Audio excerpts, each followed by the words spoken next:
Bible ఎందుకు చదవాలి అనే డౌట్ ఎవరికైనా ఉంటే చెప్పండి. మనకు ఉన్నది ఒకే ఒక్క జీవితం, పొంచి ఉన్నది ఒకే ఒక్క ప్రమాదం, ఉన్నది ఒకే ఒక్క పరిష్కారం, కాపాడగలిగేది ఒకే ఒక్కరి మరణం, వివరంగా తెలియజేసేది ఒకే ఒక్క పుస్తకం, and that is the Bible. ఆ బైబిల్ క్రోనాలజీని మనం చూడబోతున్నా కనుక ప్రార్థన పూర్వకంగా మనం చూద్దాం. మోకరించగలిగిన వారందరూ మోకరించండి. మహాపరిశుద్ధుడ, మహాగణుడ, సర్వోన్నతుడ, సర్వశక్తిమంతుడ, నీ సర్వోన్నతమైన నామానికి స్తుతులు స్తోత్రాలు తెలియజేస్తున్నాను.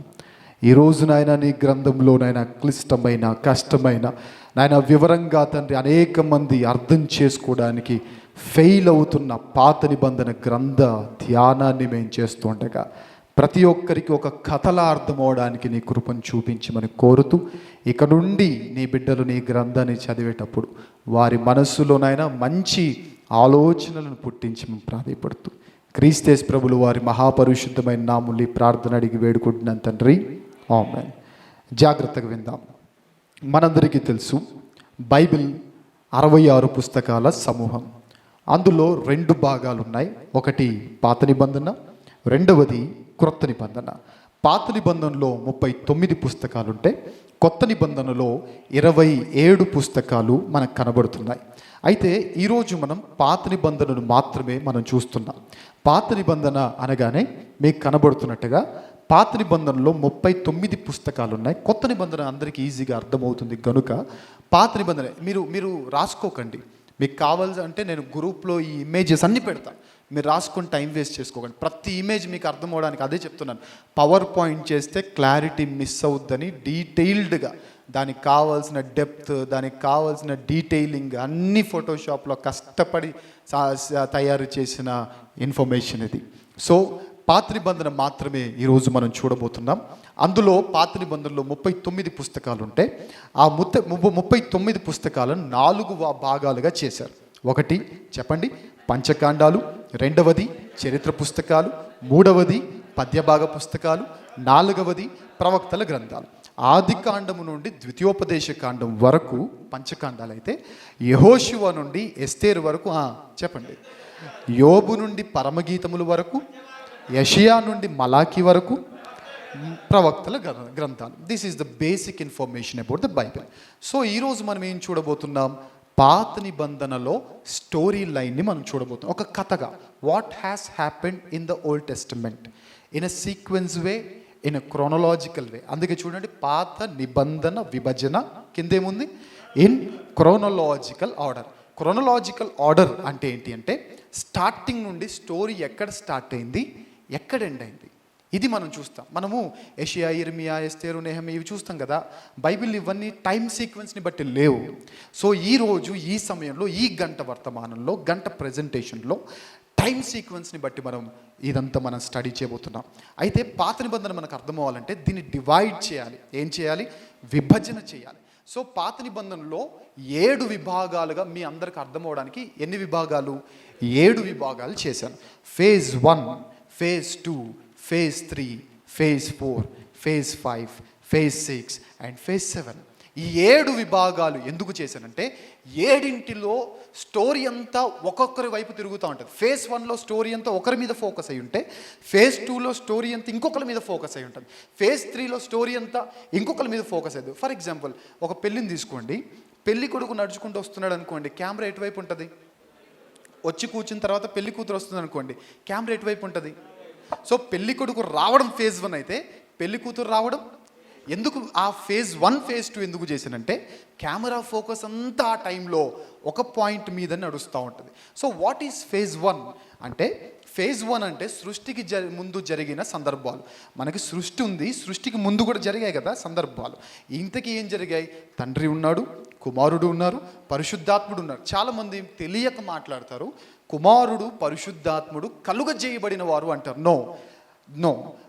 కుమారునికి పరిశుద్ధాత్మునికి తండ్రి వలె ఏ విధంగా అయితే తండ్రికి జననము కానీ మరణం కానీ లేదో, ఆది కానీ అంతము కానీ లేదో, the same thing applies to son and holy spirit. Okay, so phase 1 అంతా స్టోరీ, అంటే మన బైబిల్ స్టోరీ ఎక్కడి నుంచి స్టార్ట్ అవుతుంది? క్రోనలాజికల్ ఆర్డర్లో దేవుడి నుంచి స్టార్ట్ అవుతుంది. సో ఫేజ్ 1 అంతా ఏంటి? Story of invisible beings. వాళ్ళు మనకు కనబడరు. సో ఇది ఫేజ్ 1. మీకు జస్ట్ పాత నిబంధన స్టోరీ లైన్ అంతా ఒక 5 నిమిషాల్లో చెప్పిన తర్వాత అసలు ఏం జరిగిందని ఎవ్రీ డీటెయిల్ నేను మీకు ఇచ్చేస్తాను. ఇది పాత నిబంధన స్టోరీ లైన్.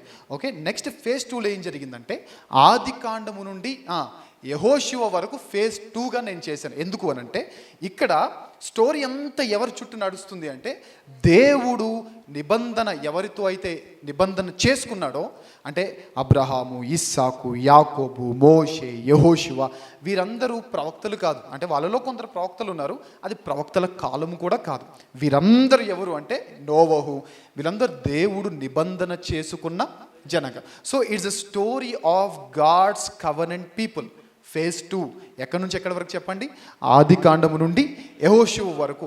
మీరు అది చూస్తూ చిట్టీలు చూసి కూడా మీరు ఆన్సర్ రాయట్లేదంటే ఇంకా మిమ్మల్ని ఏమన్నా చెప్పండి. ఆది కాండము నుండి యెహోషువ వరకు ఫేజ్ 2. ఇక ఫేజ్ 3కి వచ్చేసరికి ఏది మొత్తము కాదు, న్యాయాధిపతులు, రూతు. ఫేజ్ 2లో చూడండి, ఆది కాండం నుంచి వాస్ట్ సబ్జెక్ట్ మనం కవర్ చేసాం. కానీ ఫేజ్ 3కి వచ్చేసరికి ఓన్లీ 2 గ్రంథాలు. ఎందుకు అని అంటే నేను మరలా చెప్తున్నాను, కెమెరా ఫోకస్ కొన్నిసార్లు ఎక్కువ ఏరియా మీద పెట్టబడింది, కొన్నిసార్లు తక్కువ ఏరియా మీద పెట్టబడింది. So whenever there is a change in the focus, whenever there is a change in story line, అది ఒక భాగంగా మీకు అర్థం అవ్వడానికి చేశాను. సో ఫేజ్ 3 న్యాయాధిపతులు, రూతు. ఇక్కడ ఏం కనబడుతుంది అని అంటే మనకు story of rise and fall of Israelites, ఇజ్రాయేలీల పతనము, ఇజ్రాయేలీల ఎదుగుదల, మరల పతనం. ఇదే స్టోరీ. ఇది ఫేజ్ 3. ఇక ఫేజ్ 4 వచ్చేసరికి ఇప్పుడు స్టోరీ అంతా ఫేజ్ 2లో ఏమో స్టోరీ అంతా గాడ్స్ కవెనెంట్ పీపుల్ చుట్టూ తిరిగితే, ఇక్కడేమో ఫేజ్ 3లో ఏమో స్టోరీ అంతా జడ్జెస్ చుట్టూ తిరిగితే, ఫేజ్ 4లో మాత్రం స్టోరీ అంతా ఇజ్రాయేలు రాజులు, రాజ్య విభజన, దీని చుట్టూ తిరుగుతుంది. అంటే రాజుల గురించిన ఎక్కువ ప్రస్తావన జరుగుతుంది. This is phase 4.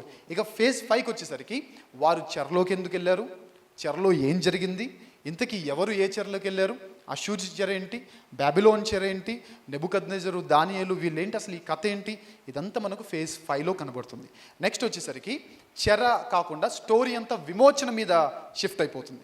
విమోచన అంటే చెరలోని వారికి అందరికీ విముక్తి కలుగుతుంది. సో ఆ విముక్తి ఎలా కలిగింది, ఆ విముక్తిని కలిగజేసింది ఎవరు అంటే కోరెషు. ఆ తర్వాత మందిర నిర్మాణం ఎవరు చేశారు, ప్రాకార నిర్మాణం ఎవరు చేశారు, ఇదంతా ఏంటి అంటే స్టోరీ ఆఫ్ రీకన్స్ట్రక్షన్. ఇక 7th వచ్చేసరికి ఫేజ్ 7 వచ్చేసరికి story of the dark period. అంటే మలాకీ నుండి మత్తయి సువార్త మధ్యలో ఒకే పేజ్ కనబడుతుంది మనకి, అందులో ఏమీ కనబడవు. కానీ ఫేజ్ 1 నుండి ఫేజ్ 6కి ఎంత చరిత్ర ఉందో, ఓన్లీ ఫేజ్ 7కి అంతకన్నా ఎక్కువ చరిత్ర ఉంది. అర్థమైందా? ఫేజ్ 1 నుండి ఫేజ్ 6కి ఎంత చరిత్ర ఉందో ఓన్లీ మనం మాట్లాడుకోవాలి అని అంటే ఈ ఫేజ్ 7కి అంత గొప్ప చరిత్ర ఉంది, అంత ఎక్కువ చరిత్ర ఉంది. సో ఇదండి ఫేజ్ బైబిల్లో పాత నిబంధన స్టోరీ ఏంటి. అవుటర్ లైన్ ఏంటంటే 7 ఫేజెస్ ఉన్నాయి. ఫస్ట్ ఫేజ్లో స్టోరీ అంతా ఎవరి చుట్టూ తిరుగుతుంది, ఇన్విజిబుల్ బీయింగ్స్ చుట్టూ తిరుగుతుంది, అంటే ఆత్మరూపులు అంటారు చూసారా, వారి చుట్టూ. సెకండ్ ఫేజ్కి వచ్చేసరికి స్టోరీ అంతా ఎవరి చుట్టూ తిరుగుతుంది, దేవుడు ఏర్పరచుకున్న జనాంగం చుట్టూ. థర్డ్ ఫేజ్కి వచ్చేసరికి స్టోరీ అంతా ఎవరి చుట్టూ తిరుగుతుంది, స్టోరీ ఆఫ్ జడ్జెస్, అంటే జడ్జెస్ చుట్టే ఆ తర్వాత ఏం జరిగింది, వారి మధ్య కాలంలో ఏం జరిగింది అది తెలుస్తుంది. ఫేజ్ 4కి వచ్చేసరికి స్టోరీ అంతా కింగ్స్ చుట్టూ తిరుగుతుంది. ఫేజ్ 5కి వచ్చేసరికి చెర, అంటే బానిసత్వం గురించి స్టోరీ అంతా తిరుగుతుంది. ఫేజ్ 6కి వచ్చేసరికి విమోచన. ఫేజ్ 7కి వచ్చేసరికి the story of dark period in which Bible doesn't give any of the information. మనకు ఎలాంటి ఇన్ఫర్మేషన్ లేకపోయినప్పటికీ బైబిల్లో చరిత్ర ప్రకారంగా మనము తెలుసుకోవలసిన ఇన్ఫర్మేషన్ చాలా చాలా చాలా చాలా ఎక్కువ. Is it all clear? అందరికి అర్థమవుతుంది కదా, రైట్. అయితే ఫర్ టైం బీయింగ్ నేనేం చేస్తున్నానంటే ఫేజ్ 1 మనం అంతా వివరించుకొని మాట్లాడుకోవాల్సిన అవసరం లేదు కదా, నన్ను అడిగితే దీని గురించి అందరికీ తెలుసు. నేను మళ్ళీ చెప్పాను, ఇదంతా చెప్పడానికి ఎంత టైం పడుతుందో ఇదొక్కటి చెప్పడానికి అంతకన్నా ఎక్కువ టైం పడుతుంది. సో ఇది ఎలాగో చెప్పనక్కర్లేదు కాబట్టి నేను చెప్పట్లేదు. ఓకే, ఇది ఎలాగో చెప్పలేను కాబట్టి ఇప్పుడు చెప్పలేనంటే ఇప్పుడు చెప్పిన పని అవ్వదు కాబట్టి మనకు 4:30 కల్లా వాళ్ళు వచ్చేసి సర్దేమని చెప్తారు కాబట్టి ఇది కూడా నేను చెప్పట్లేదు. మనం దేని గురించిన విభజన మనం చూస్తున్నాం ఇప్పుడు, దేని గురించిన క్రోనలాజికల్ ఆర్డర్, పాత నిబంధనకు సంబంధించి. What is Old Testament? From Genesis to Malachi, ఆదికాండం నుండి మలాకి గ్రంథం వరకు. అందుకే ఇప్పుడు మనం చూడబోయేది ఏంటంటే ఫస్ట్ ఫేజ్ ఎగరగొట్టేసాం, లాస్ట్ ఫేజ్ ఎగరగొట్టేసాం. 7 - 2 ఎంత చెప్పండి? వావ్, చెప్పండి గట్టిగా. 7 - 2 ఎంత? ఎగ్జాక్ట్లీ 5. సో ఇప్పుడు మనం ఫేజ్ 1 ఆదికాండం నుండి యెహోషువ వరకు, ఫేజ్ 2 న్యాయాధిపతులు రూతు, ఫేజ్ 3 చెప్పండి. మీరు చెప్తే నాకు కొంచెం బూస్ట్ వస్తుంది. ఫేజ్ 3 రైట్ చెప్పండి. ఫేజ్ 4, ఫేజ్ 5 విడుదల. Okay, got it right. ఇప్పుడు చాలా జాగ్రత్తగా ప్రతిదీ విందాం. మనము ఆదికాండము నుండి క్రోనలాజికల్ వేలో వెళ్తున్నాం కాబట్టి జాగ్రత్తగా వినండి. మనకు క్రోనలాజికల్ వే అర్థం అవ్వాలంటే ఆదికాండం స్టార్ట్ చేయగానే ఆదికాండం 11 మొదటి అధ్యాయం నుండి 11వ అధ్యాయము మొదటి భాగం వరకు మాత్రమే మనం చదవాలి. ఆదికాండంలో ఏం చెప్తుంది అంటే అన్ని ఆరంభాలు మనకు తెలియజేస్తుంది. సృష్టి ఆరంభం, మనిషి ఆరంభం, పాపం ఆరంభం, పతనం ఆరంభం, ఉగ్రత ఆరంభం, అన్ని ఆరంభాలు ఆదికాండం. It tells us in detailed version, but it doesn't give and it doesn't dare to give the birth of God. అన్ని ఆరంభాలు మనకు తెలియజేస్తుంది తప్ప దేవుని ఆరంభాలు ఆదికాండమే కాదు, ఏ గ్రంథము కూడా తెలియజేయలేదు. సో ఆదికాండము ఇప్పుడు మనకు క్రోనలాజికల్ వేలో అర్థం అవ్వాలంటే చదవండి. ఆదికాండము మొదటి అధ్యాయము నుండి 11వ అధ్యాయం మొదటి భాగం వరకు మనం ఎందుకో తర్వాత చెప్తాను. సో ఏం జరిగింది ఇంతలో అంటే 6 దినాల సృష్టి, ఆదాము హవ్వను దేవుడు చేయడం, వారి విధేయత మనకు తెలుసు. సో మీకు తెలుసు కాబట్టి నేను స్టోరీగా వెళ్తున్నా. ఓకే, వారు మళ్ళీ ఆ అవిధేయతను బట్టి ఏదైనా తోటలో నుంచి వారు గెంటివేయబడ్డారు. నెక్స్ట్ కయీను హేబేలు మనకు తెలుసు. కయీను హేబేలును చంపడము, కయీను ఆ తర్వాత కయీను పారిపోవడము. ఇక్కడ మనకు కనబడేది ఏంటంటే కయీను సంతానం సపరేట్గా, ఆదాము సంతానం సపరేట్గా డివైడ్, సంతానాల్లో జనాంగాల్లో డివిజన్స్ జరుగుతుంది. ఆ తర్వాత ఆదాము సంతానంలో మనకు ఆనిముత్యాలు చాలామంది కనబడతారు. ఆనిముత్యాల్లో షేతు, ఎనోషు ప్రస్తావించబడితే బైబిల్లో మనకు కనబడే మొట్టమొదటి ప్రవక్త హనోకు. బైబిల్లో యేసుప్రభు వారి బర్త్ గురించి, డెత్ గురించి ప్రస్తావించబడక ముందే యేసుప్రభు వారి రెండో రాకడ గురించి ప్రస్తావించి ప్రవచించిన ప్రవక్త హనోకు. సో ఆ తర్వాత మనకు నోవహు జలప్రలయం కనబడుతుంది. స్టోరీగా చెప్తున్న అర్థమవుతుంది కదా. సో ఫ్రమ్ 6 దినాల సృష్టి నుంచి ఇలా ఆదాము హవ్వ, కయీను హేబేలు, హనోకు, తర్వాత నోవహు జలప్రలయం, నోవహును దేవుడు ఏర్పరచుకొని ఆ తర్వాత పాపం విస్తరించడం వల్ల వారి ఓడ కట్టమని చెప్పడం, ఆ ఓడ కట్టేసి అందరికీ ప్రకటిస్తుంటే మనకు ఫస్ట్ యేసు ప్రభు వారు ఈ భూమి మీద ఆత్మరూపిగా సువార్త ప్రకటించేది ఎప్పుడు చెప్పండి? నోవహుతో పాటు యేసు ప్రభు వారు ఆత్మరూపిగా సువార్తను ప్రకటించిన దాఖలాలు మనకు నూతన నిబంధన గ్రంథాల్లో మనకు కనబడతాయి. ఆ తర్వాత నోవహు జనాంగము మనకు కనబడుతుంది. నోవహు నుంచి వచ్చిన వంశావళి. నోవహు కుమారులు చెప్పండి ఎవరు? షేము. వెనుకున్న వారికి కనబడుతుందా? వెనుకున్న వారికి, లేకపోతే ముందుకు వచ్చింది నో ప్రాబ్లం, అసలు ముందుకు వచ్చిన నో ప్రాబ్లం. షేము, హాము, యాపేతు. అయితే మనందరికీ అరబ్స్, జ్యూస్ వీళ్ళందరూ మనకు తెలుసు కదా. షేము నుండి అరబ్బులు మరి యూదులు వస్తే, హాము నుండి ఆఫ్రికన్స్, మన నీగ్రోస్ అంటాం కదా, వాళ్ళందరూ హాము వంశీయులు అనమాట. హాము జనాంగం, హాము నుండి వచ్చిన సంతానం. తర్వాత యాపెతు నుండి యూరోపియన్స్ వచ్చారు. ఆ తర్వాత జరిగింది మనందరికీ తెలుసు. బాబేలు గోపురం విస్తరించమని దేవుడు చెప్తే వాళ్ళు విస్తరించకుండా బాబేలు గోపురాన్ని కట్టుకోవడం, దేవుడు వారి భాషలు తారుమారు చేయడం, భాషలు తారుమారు చేసేసరికి జనాంగం చెదిరిపోవడం మనందరికీ తెలుసు. ఇది ఆదికాండం మొదటి అధ్యాయం నుండి 11వ అధ్యాయం మొదటి భాగం వరకు జరిగిన చరిత్ర. ఆ తర్వాత ఏంటి మరి 11వ అధ్యాయం మొదటి భాగం తర్వాత జరిగింది రెండవ భాగం కాదా అంటే కాదు. అక్కడ జరిగిన చరిత్ర దిస్ ఈజ్ దాట్. ఏంటంటే ఆదికాండం 11వ అధ్యాయం మొదటి భాగం తర్వాత మనకు జరిగిన యాక్చువల్ చరిత్ర ఏంటంటే యోబు గ్రంథ చరిత్ర మనకు అక్కడ జరిగింది. ఎగ్జాక్ట్ వచనం మనం చెప్పలేం, కానీ ఆ ఫస్ట్ ఫేజ్ అయిపోయిన తర్వాత, first part of the 11th chapter of the book of Genesis అయిపోయిన తర్వాత మనకు యోబు గ్రంథం కనబడుతుంది. ఇంతకీ what is Job? What does it speak about అంటే the first written book in the Bible. యోబు గ్రంథం అంటే మనం అనుకుంటాం ఏమని, ఆదికాండాన్ని మోషే రాశాడు కాబట్టి రాయబడిన మొదటి గ్రంథం ఆదికాండం అని అనుకుంటాం. బట్ రాయబడిన మొదటి గ్రంథం ఆదికాండం కాదు. బైబిల్లో ఫస్ట్ ఎవర్ రికార్డెడ్ బుక్ ఏదైనా ఉంది అని అంటే that is the book of Job. తర్వాత దీని గురించి ఏంటి అంటే నీతిమంతుడైన యోబు జీవితం గురించి ఉంటుంది. ఇంకా డీటెయిల్డ్గా చెప్పాలంటే ఇట్స్ జస్ట్ ఎ డిస్కషన్ అండి. నలుగురు ఫ్రెండ్స్ కూర్చొని మాట్లాడుకుంటే ఆ చాటింగ్ అంతటిని గ్రంథస్థం చేస్తే ఏంటో యోబు గ్రంథం అదే. అర్థమైంది? యోబు గ్రంథం ఏంటి అని అంటే just discussion among the four of their friends. ఆ ఫ్రెండ్స్ అందరూ కూర్చొని మాట్లాడుకున్నది. అండ్ ఇంకోటి చెప్పాలంటే బైబిల్లో సైంటిఫిక్ బుక్ ఏదైనా ఉంది అని అంటే అదేది చెప్పండి?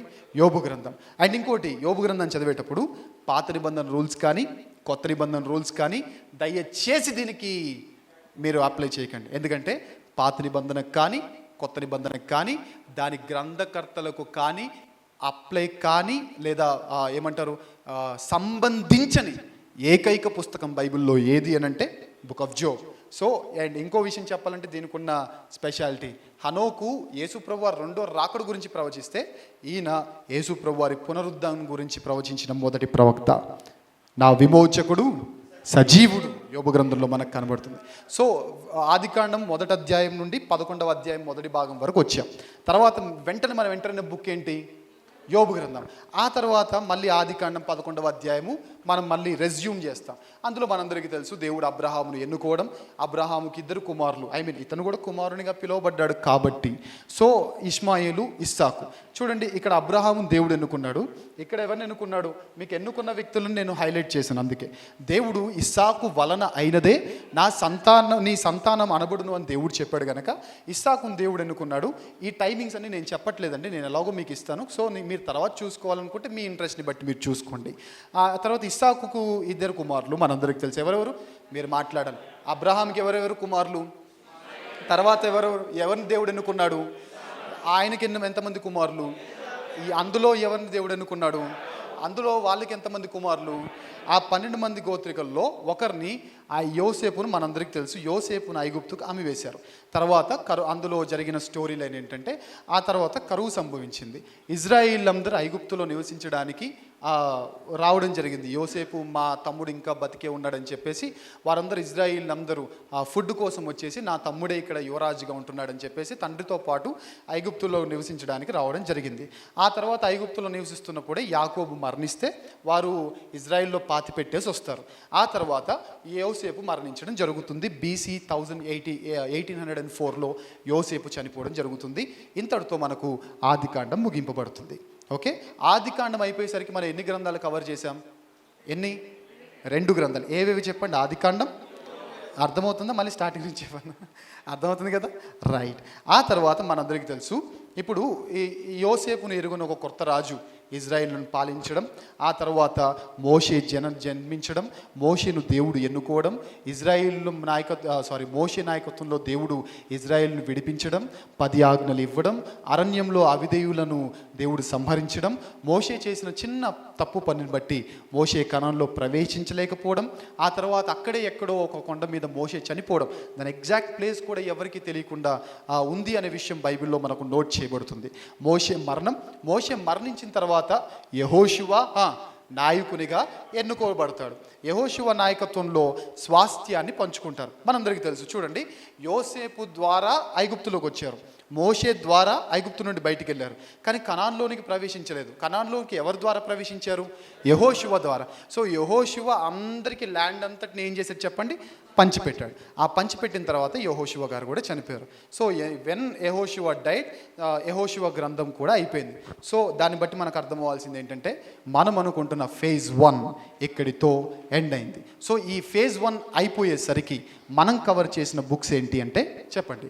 ఆదికాండం, నిర్గమకాండం, లేవ్యాకాండం, సంఖ్యాకాండం, ద్వితీయోపదేశకాండం, యెహోషువ, యోబు గ్రంథము, నెక్స్ట్ కీర్తనలు కూడా నేను జస్ట్ హైలైట్ చేయకుండా ఒక పార్షియల్ హైలైట్ ఎందుకు చేశానంటే మోషే రాసిన కీర్తనలు, కోరహు కుమారులు రాసిన కీర్తనలు, ఇవన్నీ మనకు కీర్తనల గ్రంథంలో ఉన్నాయి. సో దాన్ని నేను కంప్లీట్ హైలైట్ చేయలేదు, బట్ ఒక పార్ట్ని మనం టచ్ చేసాం కాబట్టి ఒక బ్రీఫ్ ఇన్ఫర్మేషన్ మీకు దొరకాలని పార్షియల్ హైలైట్ని నేను చేశాను.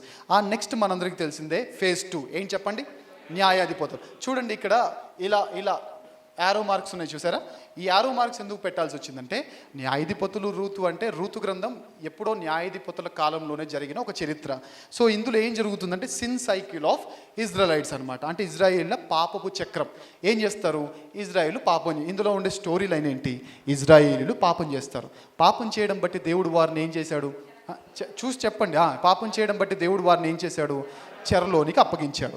చెరలోనికి అప్పగించిన తర్వాత ఇజ్రాయేల్ ఏం చేశారు? తమ పాపాన్ని ఒప్పుకున్నారు. ఒప్పుకొని దేవుని ప్రార్థించిన తర్వాత దేవుడు వారి కోసం ఎవరిని పంపించారు? న్యాయాధిపతిని పంపించారు. న్యాయాధిపతి వారికి ఏం కలిగించారు? విడుదల కలిగించారు. విడుదల కలిగించిన తర్వాత ఆ దేశమంతా విశ్రాంతిలో ఉంది. ఆ విశ్రాంతి ఉన్నప్పుడే న్యాయాధిపతి చనిపోవడం, ఆ న్యాయాధిపతి చనిపోయేసరికి కాపర్ లేని గొర్రెలు చెదిరిపోయినట్టు మళ్ళీ వీళ్ళు ఏం చేశారు? మళ్ళీ పాపం చేశారు. ఇది న్యాయాధిపతులు రూతు గ్రంథ చరిత్రలు. రూతు అంటే రూతు గ్రంథ చరిత్ర ఎక్కడ జరిగింది? మేబీ ఏదో న్యాయాధిపతి కాలంలో జరిగింది. సో మనకున్న బైబిల్లో ఉన్న న్యాయాధిపతులు ఎవరో గట్టిగా చదవండి. ఒత్నీయేలు, యెహూదు. మీరు గట్టిగా చదవండి. ఒక నిమిషం. మన న్యాయాధిపతులు ఎవరు చెప్పండి? ఒత్నీయేలు, యెహూదు, షమ్గరు, దెబోరా, గిద్యోను, అబీమెలకును న్యాయాధిపతి స్థానంలో మీరు పెట్టుకోకండి. అంటే బైబిల్లో న్యాయాధిపతిగా కనబడతారు. ఇప్పుడు దేవుడు ఎన్నుకున్న సేవకులు వేరు, తమకు డబ్బా కొట్టుకున్న సేవకులు ఉన్నారా లేరా క్రైస్తవ సమాజంలో? అలా దేవుడు నడిపించిన సేవకులు వీరు. ఇతను మోసం చేసి న్యాయాధిపతి అయ్యాడు. సో నేను ఇతన్ని రెడ్ మార్క్ ఎందుకు పెట్టానంటే he is the dangerous person. He is ఒక రకంగా చెప్పాలంటే ఒక ట్రైటర్. మనలో ఉన్న మనవాడు కానివాడు ఇతను. తన తండ్రి కుమారులందరినీ చంపించేసి అక్రమంగా పీఠం ఎక్కిన పెద్ద మనిషి కాదు, చాలా ఆత్మీయంలో పేద మనిషి. ఆ తర్వాత తోలా, యాయిరు, యెఫ్తా, ఇబ్సాను, ఏలోను, అబ్దోను, సంసోను. అయితే ఇక్కడ నేను ఒక చిన్న మాట చెప్తాను, లేదంటే నన్ను ట్రోల్ చేసే అవకాశం ఉంది. అయితే న్యాయాధిపతులు గ్రంథంలో మనకి ఇక్కడితో ఎండ్ అయిపోతుంది. బట్ బైబిల్లో ఉన్న న్యాయాధిపతులు ఏలీ, సమూయేలు కూడా న్యాయాధిపతులే గనక వీళ్ళ గురించిన ఇన్ఫర్మేషన్ సమూయేలు మొదటి గ్రంథంలో ఉంటుంది. అక్కడ కొంచెం ఇక్కడ కొంచెం ఎందుకు అని మీకు అర్థమవడానికి వీళ్ళ కలరింగ్ అంతా నేను డిఫరెంట్ ఇవ్వడానికి గల రీజన్ ఏంటంటే ఇతనేమో సెల్ఫ్ మేడ్, వీళ్ళిద్దరు మాత్రం ఈ గ్రంథానికి సంబంధించిన వారు కాకపోయినప్పటికీ వీరు కూడా న్యాయాధిపతులే. The last judge of Israelites ఎవరు అని అంటే చెప్పండి? సమూయేలు. సో ఇంతటితో మనకి ఏం జరుగుతుంది చెప్పండి? ఫేజ్ 1 ఎండ్ అయిపోయిందా? ఫేజ్ 1లో డౌట్స్ ఉన్నాయా ఎవరికైనా? ఫేజ్ 2లో డౌట్స్ ఉన్నాయా? క్లియర్ కదా? ఆదికాండం నుండి రూతు వరకు మనం ప్రయాణం ఎలా చేసామో క్లియర్ కదా? ఫేజ్ 2 ఎండ్ అయిపోయేసరికి మనం కవర్ చేసిన బుక్స్ ఏంటి చూడండి? ఆదికాండం, నిర్గమకాండం, లేవియాకాండం, సంఖ్యాకాండం, ద్వితీయోపదేశకాండం, యెహోషువ, న్యాయాధిపతులు, రూతు, యోబు గ్రంథం అండ్ నెక్స్ట్ కీర్తనల గ్రంథంలో ఆఫ్ కోర్స్ ఇంతకుముందు చెప్పినట్టుగా ఒక పార్ట్ని మనం టచ్ చేసాం. సో అది కూడా మీకు అర్థం అవ్వాలని నేను చెబుతున్నాను. ఓకే, నెక్స్ట్ మనకు ఏంటి? ఫేజ్ 3 స్టార్ట్ అవుతుంది. ఈ ఫేజ్ 3లో మనకు జరిగింది ఏంటి అంటే తమకు రాజు కావాలని ఇజ్రాయేలు కోరుకున్నారు. ఆ దేవునికి ఎంత మాత్రం నచ్చినప్పటికీ ఇంతకుముందు రాజుని చెప్పినట్టు దేవుని బాధ పెట్టారు వాళ్ళు. ఆ బాధ పెట్టినప్పటికీ దేవుడు ఇంకేం చేశాడు చెప్పండి? సర్లే రాజే కావాలి కదా అని సమూయేలును పంపించి సౌలును రాజుగా నియమించాడు. జనరల్గా బైబిల్ కామెంటేటర్స్ ఏమంటారంటే మనుషులు కోరిన రాజు అని అంటారు. ఎందుకంటే మనుషులు కోరితే ఈ రాజరిక వ్యవస్థ వచ్చింది. అండ్ చెప్పుకోదగ్గ దావీదుతో పోలిస్తే చెప్పుకోదగ్గ వ్యక్తి ఏం కాదు సౌలు. సో అందుకే మనుషులు కోరిన రాజు అంటారు. సో సౌలు పట్టాభిషేకం జరిగింది ఈ ఫేజ్ 3లో. సౌలు రాజుగా, ఇజ్రాయిల్గా ప్రప్రథమమైన మహాచక్రవర్తి ఎవరు అంటే చెప్పండి? సౌలు. అతని పట్టాభిషేకం గురించి ఉంటుంది ఈ స్టోరీ అంతా. ఆ తర్వాత ఆయన అవిధేయత ఉంటుంది, ఎలా దావీదుని చంపాలనుకున్నాడో, ఎలా యోనాతానుకి పీఠం దక్కించాలి అనుకున్నాడో, ఆ తర్వాత ఆయన ఎలా చనిపోవాల్సి వచ్చిందో ఇదంతా ఉంటుంది. ఆయన రెయిన్ చేసిన పీరియడ్ అంటే ఆయన రూల్ చేసిన పీరియడ్ ఏంటి అంటే 1050 నుండి 1010 40 years ఆఫ్ టైం. ఆ తర్వాత ఎవరు దేవుడు ఎన్నుకున్నాడు? దావీదు అంటే దేవుడు ఎన్నుకున్న రాజు. ఈయన 40 సంవత్సరాలు పాలించినప్పటికీ అందులో 7 సంవత్సరాలు యూదా రాజ్యాన్ని పాలించాడు. ఫస్ట్ ఇజ్రాయేలు సామ్రాజ్యం దావీదును రాజుగా అంగీకరించలేదు. అప్పుడు అటువైపు ఇజ్రాయేల్కి ఫౌండేషన్లో వేరే రాజు కంటిన్యూ అవుతున్నప్పటికీ దావీదును మాత్రం యూదా రాజ్యము దావీదును రాజుగా 7 సంవత్సరాలు కంటిన్యూ చేసి ఆ తర్వాత 33 years అందరికీ కలిపి రాజుగా ఉన్నాడు. ఆ తర్వాత దావీదు శ్రమలు, ఆయన తన కొడుకు ద్వారా ఇంతకుముందు చెప్పినట్టుగా బత్షెబ విషయంలో జరిగిన తప్పిదం ద్వారా కొన్ని శ్రమలు, ఆ తర్వాత అబ్షాలోం వల్ల జరిగిన శ్రమలు, అవన్నీ వివరణ ఉంటాయి. ఈ కాలంలో మనకు కీర్తనల గ్రంథంలో సుమారుగా 75 కీర్తనల రచన ఇందులో జరిగిపోయింది. సుమారుగా 75 కీర్తనల రచన. ఏ కీర్తనలు అంటే బైబిల్ ఓపెన్ చేసేయండి, ప్రతి కీర్తన మీద దావీదు కీర్తన ఉందంటే కళ్ళు మూసుకొని నమ్మేయండి అది దావీదు కీర్తనే. మనలాగా ఎవరో పాట తీసుకుని వచ్చి మన పేరు రాసుకోరు వాళ్ళు. అది రాసింది మళ్ళీ దేవుడు. సో 100% 75 నియర్లీ 75 కీర్తనలు ఆయన రాసినవి కనపడతాయి. ఈయన తర్వాత ఎవరు రాజ్య పరిపాలన చేశారంటే కొన్ని రాజకీయాలు జరుగుతాయి, వేరే వాళ్ళు రాజులు చేయాలి, వేరే వాళ్ళని చేయాలి అని. కానీ దావీదు సొలొమోను రాజుగా చేసినప్పుడు సొలొమోను పరిపాలన గురించి ఉంటుంది. సొలొమోను మందిరం, దావీదు అనుకున్న మందిరాన్ని సొలొమోను ఎలా కట్టాడో ఆ ఇన్ఫర్మేషన్ మనకు దొరుకుతుంది. ఆ తర్వాత సొలొమోను ఎంత అవిధేయుడైపోయి మళ్ళీ విగ్రహాలను పూజించాడో ఆ ఇన్ఫర్మేషన్ మనకు కనబడుతుంది. ఈ కాలంలో మనకు రాయబడిన పుస్తకాలు ఏం చెప్పండి? సామెతలు, ప్రసంగి, పరమగీతములు రాయబడ్డాయి. ఆ తర్వాత ఏం జరుగుతుందంటే ఈ ముగ్గురు అయిపోయిన తర్వాత సౌలు, ముగ్గురు పేర్లు చెప్పండి. సౌలు, దావీదు, సొలొమోను. ఈ ముగ్గురు అయిపోయిన తర్వాత ఫేజ్ 3లో జరిగిన అత్యంత భయంకరమైన చారిత్రక విషయం ఏంటంటే రాజ్యం విడిపోయింది. ఏం జరిగింది? రాజ్యం విడిపోయింది. ఇంతవరకు ఇజ్రాయేలు రాజ్యంగా, సామ్రాజ్యంగా పేరు పొందిన ఈ రాజ్యం సొలొమోను తర్వాత 2గా విభజించబడింది. అందులో ఉత్తర భూభాగమేమో ఇజ్రాయేలు రాజ్యం అంటారు, దక్షిణ భూభాగమేమో యూదా రాజ్యం అంటారు. ఇజ్రాయేలు భూభాగానికి what is the capital city? Telangana capital city ఏంటి చెప్పండి?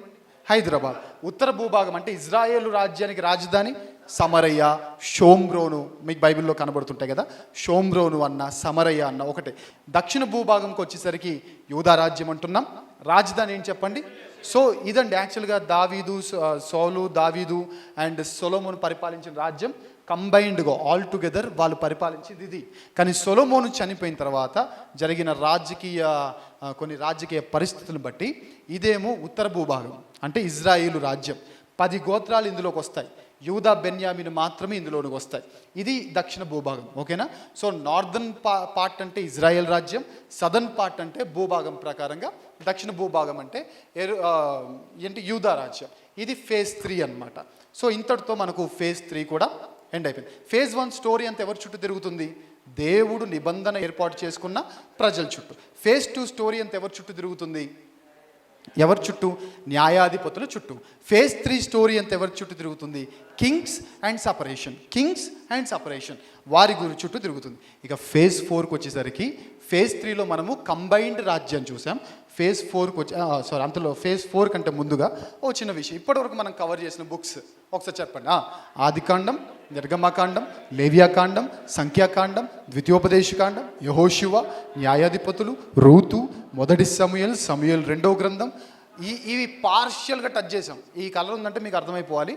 జస్ట్ అలా టచ్ చేసాం, పూర్తిగా మనం టచ్ చేయలేదు. జస్ట్ పార్షియల్ టచ్ మనం చేసాం. తర్వాత దినవృత్తాంతము మొదటి గ్రంథము, యోబు గ్రంథము, కీర్తనల గ్రంథము, సామెతల గ్రంథము, ప్రసంగి గ్రంథము, పరమగీతం. ఎందుకు ఇవన్నీ రాసేసానంటే మ్యాక్సిమం మెజారిటీ ఇంకా కీర్తనలు అప్పటికి అయిపోయినట్టే. ఇంకా కొంచెం ఏదైనా మిగిలి ఉండొచ్చు.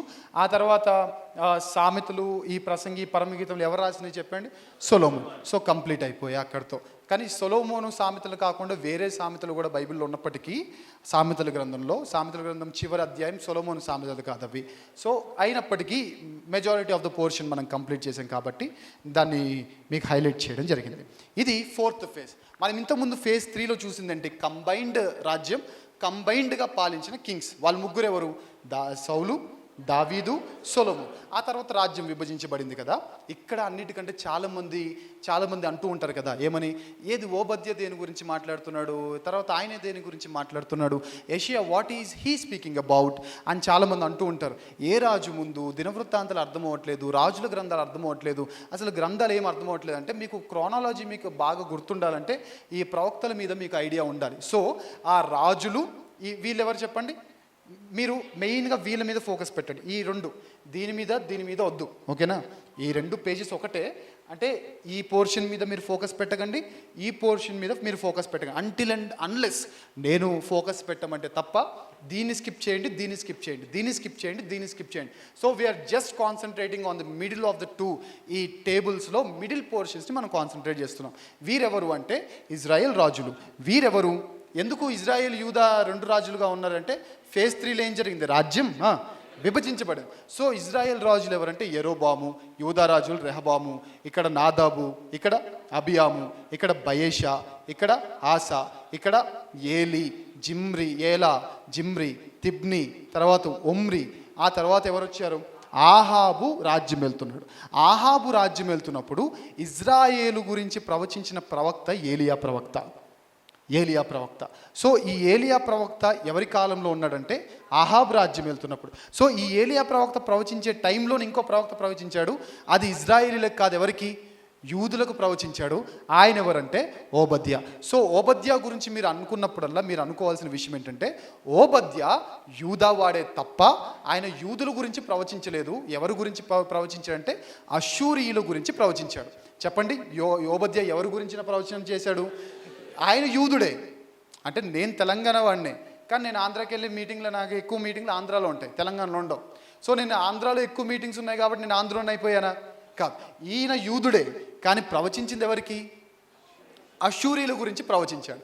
సో ఈయన ఎవరి గురించి ప్రవచించాడు? ఏలియా అనగానే మీకు గుర్తు రావాల్సింది, ఏలియా యూదులకు ప్రవచించాడు కాదు. ఏలియా ఎవరికి ప్రవచించాడు? ఇజ్రాయేలీలు. మనకి ఈ డివిజన్ మీకు అర్థమైపోవాలి, అందుకే కాన్సన్ట్రేట్ ఆన్ దీస్ 2 పోర్షన్స్ అని చెప్తున్నాను. ఇజ్రాయేలీలకు ఏలియా, యూదులకి వచ్చేసి ఓబద్యా. ఆ తర్వాత అహజ్యా టైంలో కూడా ఏలియా ఉన్నాడు. ఆ తర్వాత యెహోరాము, ఇక్కడేమో యెహోషాపాతు, ఇక్కడ యెహోరాము టైంలో ఎలీషా, యెహూ టైంలో ఎలీషా, ఇటు అహజ్యా టైంలో వీళ్ళందరూ ఇక్కడ ఖాళీగా మనకు కనబడుతుంది. ఆ తర్వాత ఎవరు కనబడుతున్నారు? అతల్యా. ఇటువైపు వచ్చేసరికి యెహోయా హాజు కనబడుతుందా మీకు? లేదా జూమ్ చేయమంటారా? జూమ్ చేయనా? యెహోయాహాజు, యోవాషు. ఈ యోవాషు పరిపాలిస్తున్నప్పుడు యోవేలు గ్రంథం కూడా లిఖించబడింది. అంటే ప్రవచనాలు అక్కడ జరిగాయి. వారు ఏదైతే ప్రవచించారో అదే లిఖించారు. యోవాషు కాలంలో యోవేలు ప్రవచించాడు. సో యోవేలు గ్రంథం మీరు చదివేటప్పుడు మీకు గుర్తు రావాల్సింది ఎవరి కోసమైన ప్రవచనాలు ఇవి? యూదుల కోసమైన ప్రవచనాలు. ఓబద్యా చదివేటప్పుడు ఎవరి కోసమైన ప్రవచనాలు అవి? ఇజ్రాయేలీలక, అష్షూరీయుల గురించిన ప్రవచనాలు. ఆ తర్వాత వచ్చిన ప్రవక్తలు కింగ్స్ ఎవరంటే యెరోబాము, ఇటు ఉజ్జియా. ఇటు యెరోబాము చేసేటప్పుడు ఆమోసు గ్రంథం లిఖించబడింది.